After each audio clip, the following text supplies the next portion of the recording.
Star news में आपका स्वागत है। मैं मोहम्मद अजहर हुसैन। अभी मैं मौजूद हूँ दरभंगा में और दरभंगा के अलीनगर प्रखंड के हरियट पंचायत के एक छोटे से गांव मनहर में, और यहाँ हम बात करेंगे दारुल उलूम देवबंद के तालिब इल्म से और उनसे जानने का प्रयास। तो दारुल उलूम देवबंद की जो बुनियाद जो है कब और किसने और क्यों रखी गई, इसके बारे में बताएंगे। दारुल उलूम देवबंद की बुनियाद 30 मई सन 1866 ईस्वी में रखी गई और इसकी बुनियाद हज़रत मौलाना कासिम नानोतवी और हाजी मोहम्मद आबिद हुसैन और मौलाना रशीद आबिद गंगोई रहमहुल्लाह और दीगर उनके मुआविनीन हजरात ने मिलकर के रखी। जहाँ तक बात है दारुल उलूम देवबंद की बुनियाद क्यों रखी गई, तो इसकी तारीख़ ये है कि सन 1866 यानी आज से 3 सदी पहले जब मुसलमानों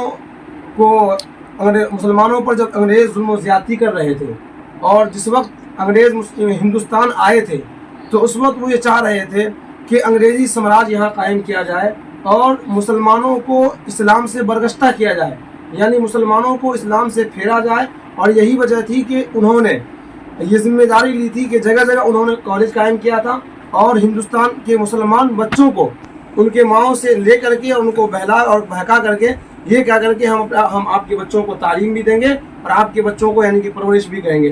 तो इस तरीक़े से बच्चों को ले जा करके वो यानी एक अपनी जहनीत यानी जो उनकी अंग्रेज़ी जहनीत है, जो मगरबी कल्चर है, उससे वो उनको मानूस कराना चाहते थे और इस्लाम से उनको फेरना चाहते थे। तो जिसकी बुनियाद पर मौलाना कासिम नानोतवी रहमतुल्लाह अलैह और उनके जो दीगर साथी थे, जो दीगर उलमा उस वक्त मौजूद थे, उन्होंने क्या कहते हैं ये सोचा कि अगर इस तरह से अगर ये इदारा कायम हो गया, अगर इस तरीक़े से अंग्रेज़ी साम्राज्य का यानी ये जो फ़ैसला अगर ये कायम हो गया, तो यकीनन ये कहीं ना कहीं मुसलमानों के हित में बहुत नुकसान होगा और मुसलमान कहीं ना कहीं इस्लाम से हाथ धो बैठेंगे। तो जिसकी वजह से उन्होंने बुनियाद डाली और फिर एक तहरीक चलाई मौलाना कासिम नानोतवी ने और तमाम लोगों को बज़ाब्ता ये ऐलान कर दिया कि हम आपके बच्चों को हम ले जाएंगे और हम खिलाएंगे भी और आपके बच्चों को हम तालीम भी देंगे। तो गोया कि अंग्रेज़ों को यानी कि मुँह तोड़ जवाब देने के लिए और इस्लाम की हिफाजत और इस्लाम की बका के लिए हज़रत मौलाना कासिम नानोतवी रहमतुल्लाह अलैह ने दारुल उलूम देवबंद की बुनियाद रखी ताकि इस्लाम की तहफ़्फ़ुज़, इस्लाम का बका हो सके। यही वजह है कि अल्हम्दुलिल्लाह आज भी सैकड़ों की तादाद में और हज़ारों की तादाद में आज भी फजला वहाँ से पैदा होते हैं वहाँ से, और अल्हम्दुलिल्लाह दीन की सही खिदमत हिंदुस्तान और हिंदुस्तान के दीगर इलाके में भी अंजाम दे रहे हैं। अभी तक के आपका तालीमी सफ़र कैसा रहा और वहाँ जो आप कब आपका जो दाखिला जो है किस सन में हुआ? अव्वलन हिफ्ज़ की पढ़ाई मैंने शुरू की थी इस इलाक़े का मरकज़ी इदारा मदरसा शफ़िया अरबिया मुहद्दी बेला में, और हिफ्ज़ की तालीम अल्हम्दुलिल्लाह लखनऊ में हमारी मुकम्मल हुई सन 2013 में। उसके बाद 1 साल सिमरा में दौर किया। उसके बाद सन 2015 में हमने मदरसा इस्लामिया जामिया उलूम मुज़फ़्फ़रपुर से अरबी की तालीम यानी आलमियत का कोर्स शुरू किया और अल्हम्दुलिल्लाह 4 साल यानी अरबी सोम तक वहाँ पढ़ा। और उसके बाद देवबंद गया और देवबंद के अतराफ़ में 2 साल रह करके दारुल उलूम ज़करिया अरबी चारों और पंजुम पढ़ा और उसके बाद पंजुम में अल्हम्दुलिल्लाह वहीं मेहनत करके मादर इल्मी दारुल उलूम देवबंद में शशुम में दाखिला लिया और फ़िलहाल इस साल शशुम की तालीम हमारी मुकम्मल हुई है और अल्हम्दुलिल्लाह 85% हमारा नंबर आया है और आगे साल हफ्तों में जाना है। दारुल उलूम देवबंद में आपका दाखिला होने के बाद आपको कैसा महसूस हो रहा है? देखिए, दारुल उलूम दुनिया की एक ऐसी जगह है कि हर तालिब इल्म जहाँ से भी तालिब इल्म आते हैं तो तमाम तलबा का यही टारगेट हुआ करता है और यही मकसद होता है कि हम अंदर यानी दारुल उलूम जो असल ब्रांच है दारुल उलूम उसके अंदर हमारा दाखिला हो।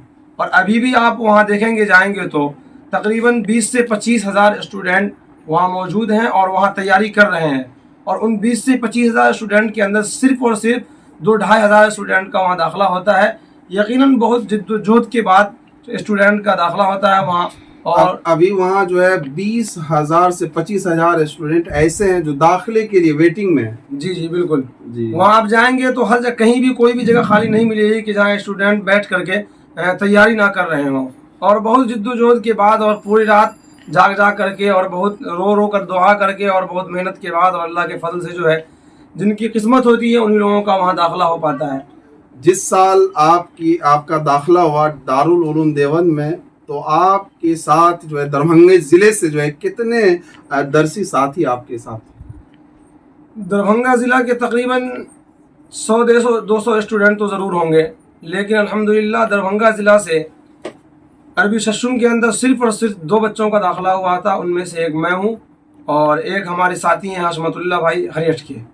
تو آپ سن رہے ہیں جو یہ محمد افضل فاروقی صاحب ہے، جو کہ دارالعلوم دیوبند کے سسم کے طالب علم ہیں. اور اب آپ سوچ سکتے ہیں جو کتنے اسٹرگل، جدوجہد، سنگھرش کے بعد انہیں جو ہے یہ مقام جو ہے ملا ہے. دارالعلوم دیوبند میں ان کا داخلہ ہو گیا ہے. یہ 2 سال تقریباً کتنے سال ہو گیا داخلے کو تو الحمدللہ اس سال 1 سال ہو گیا ہے اور 2 سال فراغت کو ہمارے رہ گئے ہیں. اور عالمیت کی پڑھائی چل رہی ہے. جی عالمیت کی پڑھائی چل رہی ہے اور 2 سال کے بعد انشاءاللہ فراغت ہو جائے گی ہماری. اور لوگوں کا ماننا ہے جو ہمارے جو غیر مسلم بھائی ہیں ان کا کہنا ہے جو مدرسے میں جو ہے صرف جو ہے قرآن اور اردو کی ہی پڑھائی ہوتی ہے. تو آپ کیا بتا پائیں گے ہم کو جو کیا یہ دارالعلوم دیوبند میں صرف اردو یا قرآن کی یا عربی کی ہی تعلیم دی جاتی ہے یا دنیاوی تعلیم بھی دی جاتی ہے؟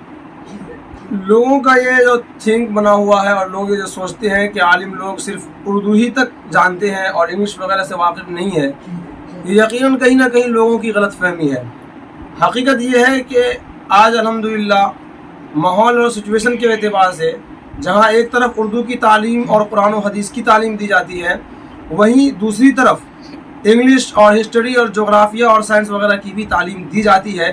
یہی وجہ ہے کہ الحمدللہ دارالعلوم میں بھی اس سال یعنی انگلش کے اساتذہ کو انوائٹ کیا گیا ہے اور باضابطہ اعلان نکالا گیا ہے کہ انگلش کے اساتذہ کی ضرورت ہے. آپ دارالعلوم کے ویب سائٹ پر جا کر کے اس طرح کے اعلان کو دیکھ سکتے ہیں. اور الحمدللہ مستقل دارالعلوم کے اندر انگلش کا شعبہ ہے. جو اسٹوڈنٹ وہاں سے فارغ ہو جاتے ہیں اس کے بعد یہ آپشن ہوتا ہے آپ اس شعبے میں جا کر کے داخلہ لیں اور وہاں سے انگلش اور دیگر دنیاوی علوم حاصل کریں.